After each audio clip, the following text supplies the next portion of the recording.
Saudara, Badan Legislasi atau Balek DPR RI ngebut meloloskan undang-undang melawan putusan Mahkamah Konstitusi atau MK.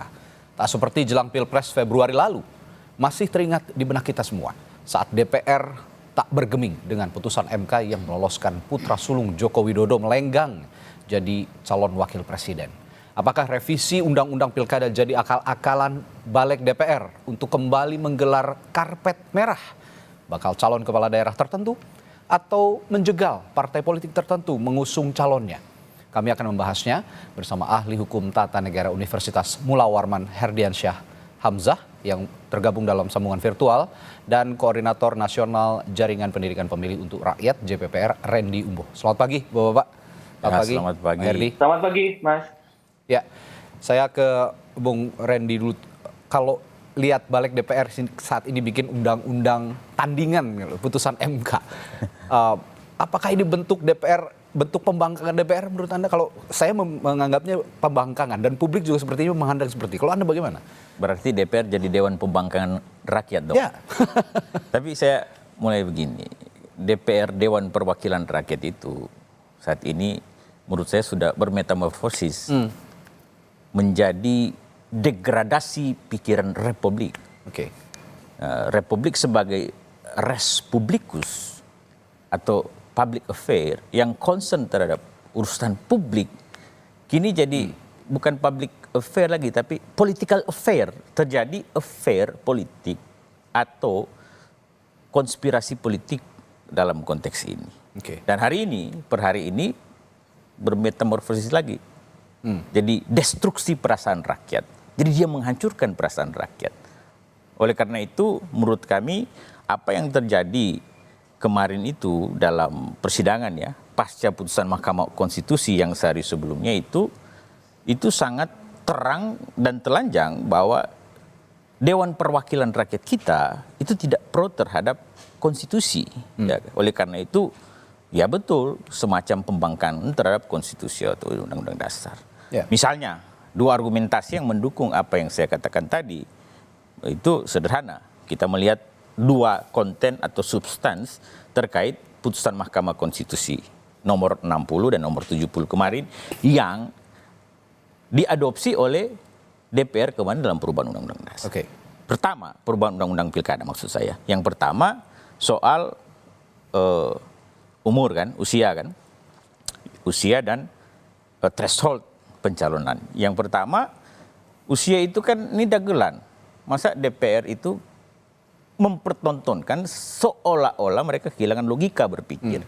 Masa membenturkan dua putusan yang berbeda klasifikasinya. Satu putusan Mahkamah Agung, satu putusan Mahkamah Konstitusi. Ya. Jelas di Undang-Undang Dasar kita bahwa kalau konteks Mahkamah Agung dia hanya menguji peraturan di bawah undang-undang terhadap undang-undang.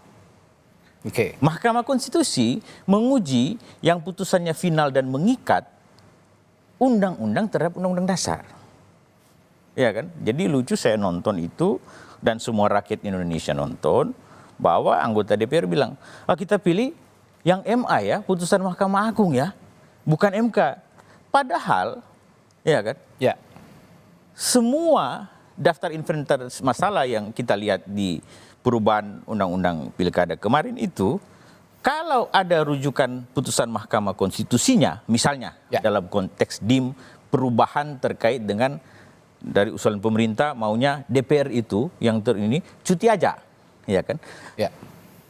Dalam pleno kemarin mereka bilang tidak boleh cuti, harus tetap mengundurkan diri waktu mencalonkan diri jadi kepala daerah. Karena apa? Merujuk pada putusan Mahkamah Konstitusi nomor 33 2015. Di satu sisi, ya, ini kan paradoks. Ya.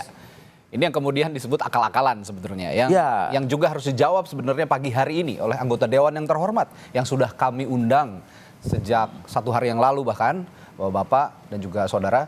Kita mencoba mengundang anggota Badan Legislasi DPR yang juga membahas rancangan undang-undang pilkada ini. Namun sampai detik ini belum ada respons dan kami terus berupaya untuk menghadirkan anggota DPR untuk menjawab segala keresahan dan tudingan. Memang ada tudingan bahwa ini semua akal-akalan begitu kurang lebih. Itu yang pertama tadi ya. Kedua 1 menit lagi. Tadi yang usia kan. Yang kedua terkait dengan threshold. Itu kan jelas. Itu juga diakali. Ya.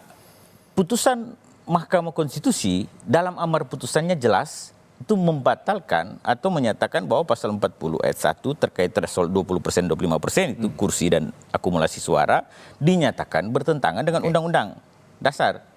Nah, dalam dasar hukum Mahkamah Konstitusi kita ada pasal 57 menyatakan bahwa materi, muatan, pasal, ayat dan atau bagian yang telah dinyatakan bertentangan dengan Undang-Undang Dasar oleh putusan Mahkamah Konstitusi dalam amar putusannya tidak mempunyai kekuatan hukum mengikat. Itu pasal 57. Terima kasih. Ini kita menguji logika hukum semua pihak termasuk anggota dewan dan juga publik juga agar bisa diluruskan dalam logika hukum. Pemikiran logika hukum ini, Pak Herdy, saya mau tanya kalau tadi Bung Randy bilang MA itu menguji peraturan di bawah undang-undang, sedangkan MK menguji undang-undang di bawah Undang-Undang Dasar 45 sebetulnya.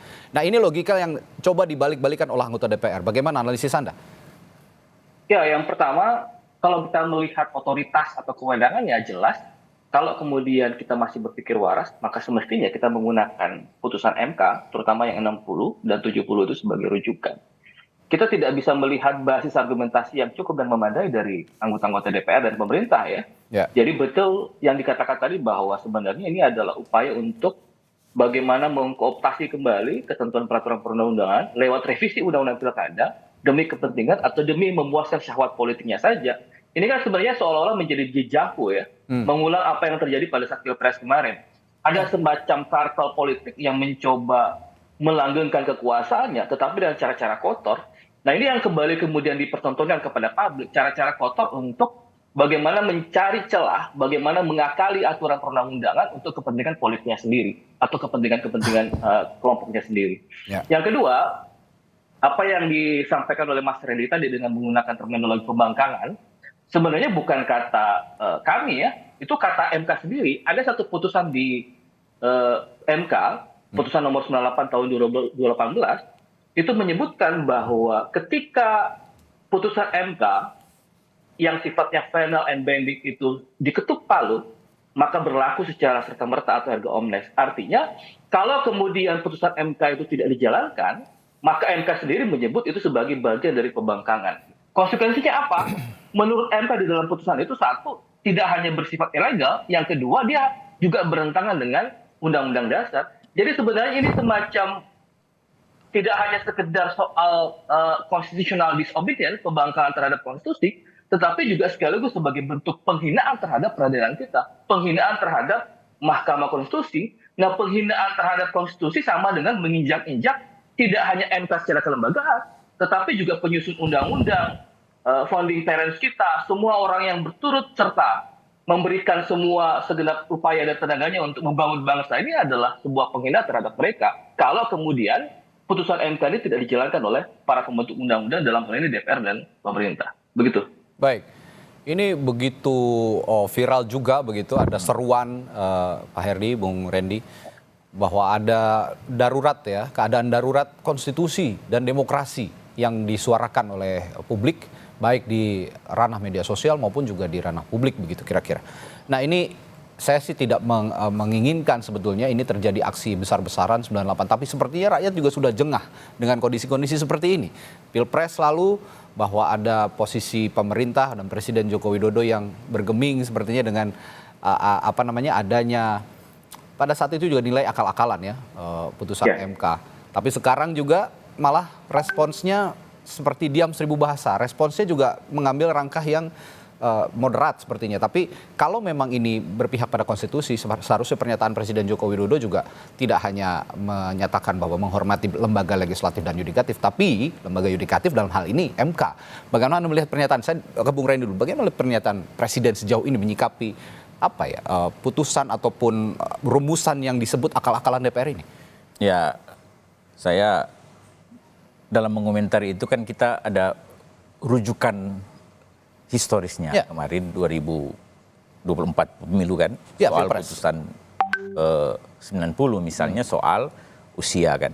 Nah soal usia itu tidak disertai perubahan undang-undang. Nah soal pernyataan Presiden ya saya melihatnya bahwa memang ini sebenarnya ada kaitannya langsung dengan Presiden dalam konteks perubahan undang-undang. Karena memang kemarin kan ketika putusan MK diputus, sehari setelahnya langsung diadakan agenda perubahan undang-undang yang katanya itu sudah lama diinisiasi oleh pemerintah. Tapi yang menjadi pernyataan publik adalah kenapa yang kemarin itu waktu usia kan dirubah oleh putusan 90 terkait pencalonan presiden itu tidak dilakukan perubahan undang-undang.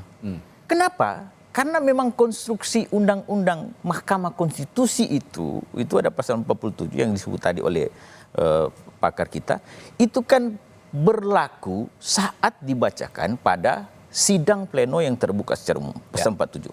Oleh karena itu sebenarnya tanpa diikuti oleh perubahan undang-undang sekalipun sebenarnya amar putusan Mahkamah Konstitusi, materi, substansi, muatan atau bagian-bagian yang diputuskan Mahkamah Konstitusi termasuk dalam pertimbangan hukumnya itu berlaku dan mengikat semua pihak termasuk KPU. Dan itu yang diterangkan dalam putusan 70 terkait dengan usia sebenarnya. Yang walaupun amar putusannya kemarin kan DPR bilang amar putusannya menolak.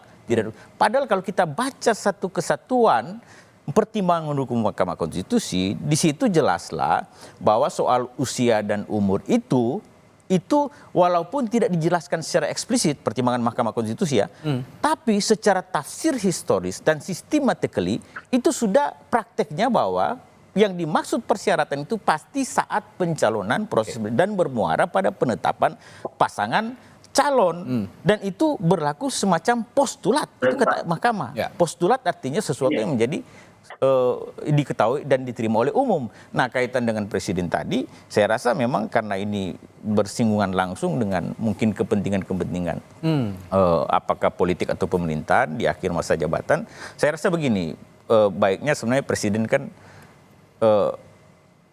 menyelesaikan masa pemerintahnya dengan sangat baik sebenarnya. Tidak masuk pada wilayah-wilayah yang sifatnya tadi kan, sehingga mengomentari yang Pilpres kemarin lain, yang sekarang itu soal pilkada lain lagi. Tapi bahaya kita mengoreksi Raja Jawa ya kan, ini susah lagi kan. Ini lagi dibilang bahaya katanya kalau Raja Jawa sudah bertitah.